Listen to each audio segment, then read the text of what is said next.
नमस्कार। संपूर्ण भारत में 14 जुलाई को कैसा रहेगा मौसम, आइए जानते हैं नेशनल वेदर बुलेटिन में। मैं हूं देवेंद्र त्रिपाठी और आप देख रहे हैं मौसम तक चैनल।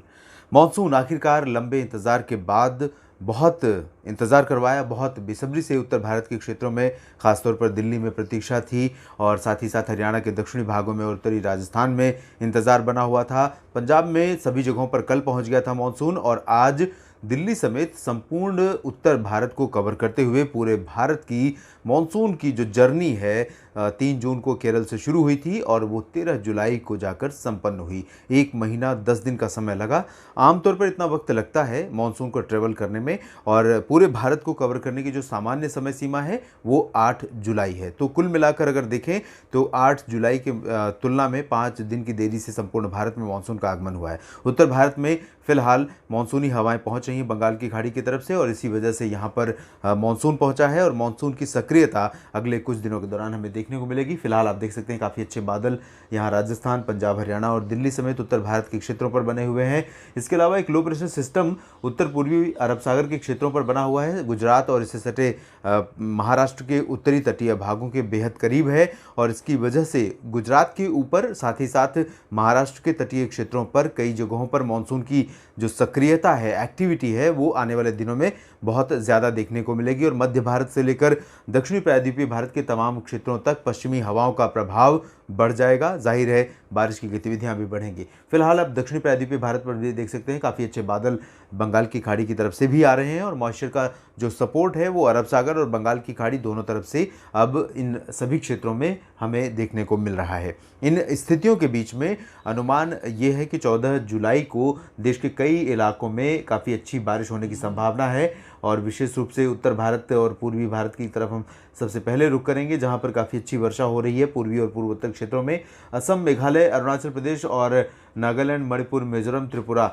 समेत ये जो 7 सिस्टर्स स्टेट्स हैं, इन भागों में कई स्थानों पर मूसलाधार मानसून वर्षा की गतिविधियां लगातार जारी हैं और आने वाले दिनों में भी यहाँ पर बारिश बनी रहेगी क्योंकि मानसून का जो इनफ्लो है, मानसूनी हवाओं का जो फ्लो है इन क्षेत्रों में कम नहीं हो रहा है और बादलों का प्रभाव रहेगा। मानसूनी हवाएं यहाँ पर लगातार सक्रिय रहेंगी और कई जगहों पर काफ़ी अच्छी वर्षा जारी रहेगी, जिसकी वजह से हम ये कह सकते हैं कि 24 घंटों की अवधि में जितनी बारिश होनी चाहिए औसतन उतनी वर्षा पूर्वी और पूर्वोत्तर क्षेत्रों में जारी रहने की संभावना यहाँ पर अगले 2-3 दिनों के दौरान नजर आ रही है। इसके अलावा अगर हम सिक्किम, उप हिमालयी पश्चिम बंगाल और गंगीय पश्चिम बंगाल, बिहार, झारखंड की बात करें तो बिहार के उत्तरी क्षेत्रों में, सिक्किम और उप हिमालयी क्षेत्रों में कई जगहों पर काफ़ी अच्छी वर्षा होने की संभावना नजर आ रही है, जिसमें आप देख सकते हैं सिक्किम में और उप हिमालयी पश्चिम बंगाल में जलपाईगुड़ी, सिलीगुड़ी, दार्जिलिंग और गैंगटोक ये जो मेजर लोकेशंस हैं, पर्यटन स्थल हैं और बहुत पॉपुलर स्टेशंस हैं ये पूर्वी भारत के, पूर्वी और पूर्वोत्तर भारत के,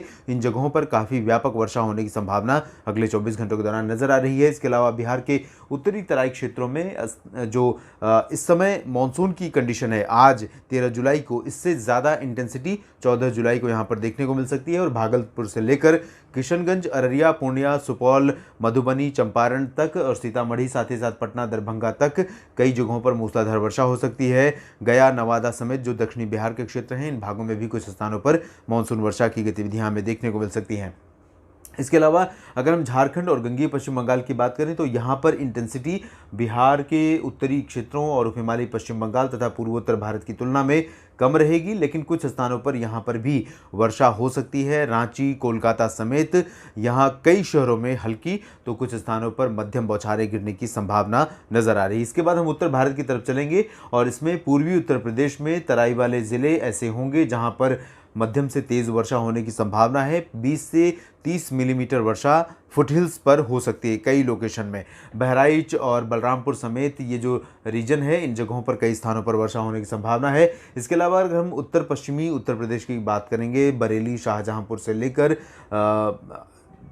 मुरादाबाद और सहारनपुर तक, तो इन इलाकों में भी कई स्थानों पर मध्यम से भारी बौछारें गिरने की संभावना है। लेकिन उत्तर प्रदेश के दक्षिणी हिस्सों में, चाहे वो पश्चिमी उत्तर प्रदेश की बात हो या पूर्वी उत्तर प्रदेश की, तो यहाँ पर मानसून की जो हलचल है वो काफ़ी कम रहेगी उत्तरी भागों की तुलना में, फुटहिल्स की तुलना में 14 जुलाई को। लेकिन पूरी तरह से मौसम साफ नहीं रहेगा, बादलों का प्रभाव यहाँ पर रहेगा और हवाओं में नमी काफ़ी अधिक रहेगी। जिन जगहों पर वर्षा होने की संभावना नहीं है वहाँ पर जाहिर है ऐसे में उमस बढ़ जाती है और उमस बढ़ने की की वजह से लोगों को गर्मी बहुत अधिक परेशान करती है। तो फिलहाल अभी उत्तर प्रदेश के पूर्वी और पश्चिमी भागों के जो दक्षिणी हिस्से हैं, इन भागों में लोगों को गर्मी से दो चार होना पड़ेगा। वाराणसी से लेकर प्रयागराज, कानपुर, लखनऊ, अलीगढ़, आगरा, मथुरा, ये जो समूचा क्षेत्र है, इन भागों में लोगों को परेशान होना पड़ सकता है। लेकिन क्योंकि आसपास के तमाम जगहों पर मानसून अब एक्टिव है और मानसूनी हवाएं चल रही हैं, तो बादलों का प्रभाव भी रहेगा और कुछ स्थानों पर बारिश को हम रूल आउट नहीं कर सकते। यानी कि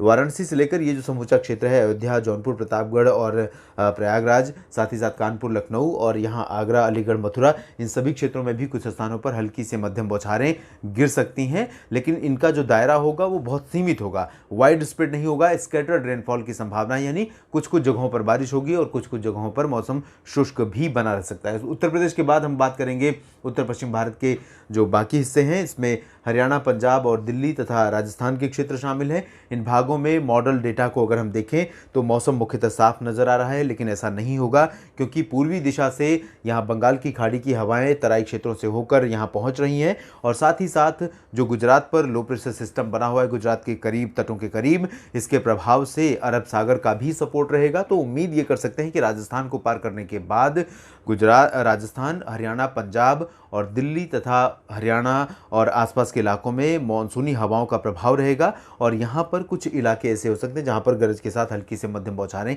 गिर सकती हैं। आज दिल्ली में मॉनसून पहुंचा और राजधानी दिल्ली के साथ साथ आसपास के तमाम जगहों पर मॉनसून की वर्षा रिकॉर्ड की गई। राजस्थान में भी कई जगहों पर काफ़ी अच्छी वर्षा हुई है। कल भी इसी तरह की बारिश की संभावना यहाँ पर नजर आ रही है। इसके अलावा उत्तराखंड, हिमाचल प्रदेश और जम्मू कश्मीर में कई जगहों पर मध्यम से भारी वर्षा होने की संभावना है।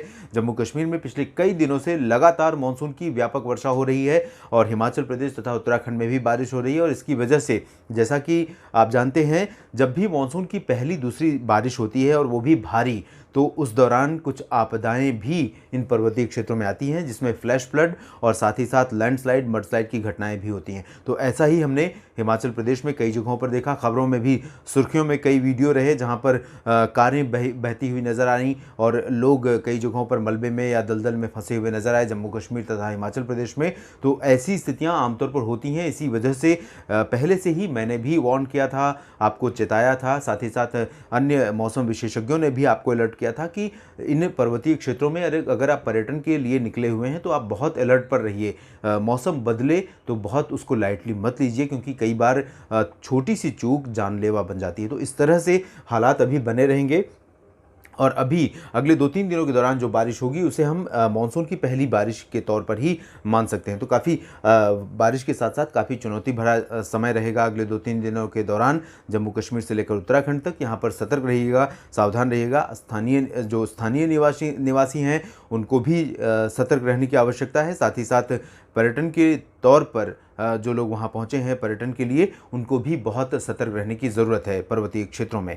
और अगर हम गिलगित बाल्तिस्तान, मुजफ्फराबाद, लद्दाख की बात करें तो इन भागों में कुछ स्थानों पर हल्की वर्षा होने की संभावना नजर आ रही है। इसके बाद हम मध्य भारत की तरफ चलेंगे। मध्य भारत में राजस्थान, मध्य प्रदेश, छत्तीसगढ़, ओडिशा और महाराष्ट्र में आप देख सकते हैं गुजरात पर बने लो प्रेशर सिस्टम के कारण गुजरात का पूर्वी रीजन, साथ ही साथ सौराष्ट्र का क्षेत्र आप देख सकते हैं और मध्य प्रदेश का तमाम इलाका, महाराष्ट्र का कोस्टल, मध्य महाराष्ट्र और मराठवाड़ा, विदर्भ, साथ ही साथ छत्तीसगढ़, ओडिशा, इन सभी क्षेत्रों में बारिश बढ़ रही है। यहाँ पर बारिश इसलिए बढ़ रही है क्योंकि एक विंड शेयर जोन बना हुआ है और लो प्रेशर सिस्टम है, तो बहुत इम्पैक्ट इसका रहेगा मध्य भारत के मानसून की जो स्थिति है उस पर। और इसी वजह से कोस्टल रीजन में पालघर से लेकर यहाँ तक कि हम सूरत से बात कर सकते हैं, सूरत से लेकर पालघर, ठाणे, कल्याण, मुंबई, रत्नागिरी, रायगढ़ और सिंधुदुर्ग तक ये जो समूचा क्षेत्र है, साथ ही साथ गोवा का क्षेत्र है और इसके अलावा सौराष्ट्र के तमाम इलाकों में, मध्य प्रदेश के इंदौर, उज्जैन, रतलाम, देवास, धार, मंदसौर, भोपाल तक इम्पैक्ट रहेगा और महाराष्ट्र के मराठवाड़ा, विदर्भ में कई जगहों पर मूसलाधार मानसून वर्षा हो सकती है। बहुत अलर्ट पर रहिएगा।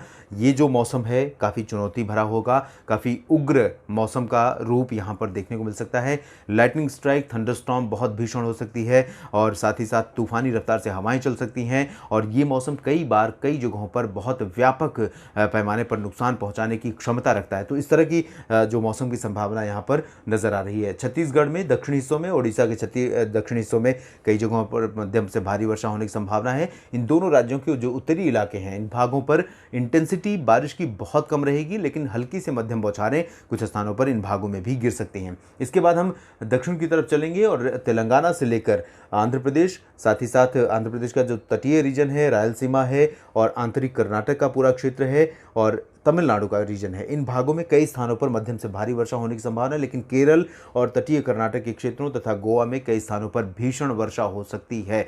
यहाँ पर कई जगहों पर बाढ़ और फ्लैश फ्लड की आशंका रहेगी, खासतौर पर उन इलाकों में जो पहाड़ी क्षेत्रों के करीब हैं, जो वेस्टर्न घाट है, यहाँ पर कई इलाके ऐसे हैं जो पहाड़ी क्षेत्र हैं। साथ ही साथ तमिलनाडु में नीलगिरी रेंज है, इसके अलावा महाराष्ट्र का तमाम इलाका पर्वतीय क्षेत्र है। तो इन जगहों पर अचानक बाढ़ और फ्लैश फ्लड की आशंका रहेगी। निचले इलाकों में वाटर लॉगिंग यानी कि जल भराव की स्थिति पैदा हो सकती है मूसलाधार वर्षा के चलते। तो सामान्य जनजीवन इन सभी क्षेत्रों में प्रभावित होने जा रहा है और अगले 4-5 दिनों तक कम से कम उम्मीद यह है कि 16-17 जुलाई तक इस तरह की स्थितियां यहाँ पर दक्षिणी प्रायद्वीपीय भारत और मध्य भारत के क्षेत्रों में संभावित हैं। तो यहाँ पर बहुत सतर्क रहने की ज़रूरत है। इसलिए मौसम विशेषज्ञ पहले से ही आपको अलर्ट कर रहे हैं ताकि किसी अप्रिय स्थिति का सामना आपको न करना पड़े।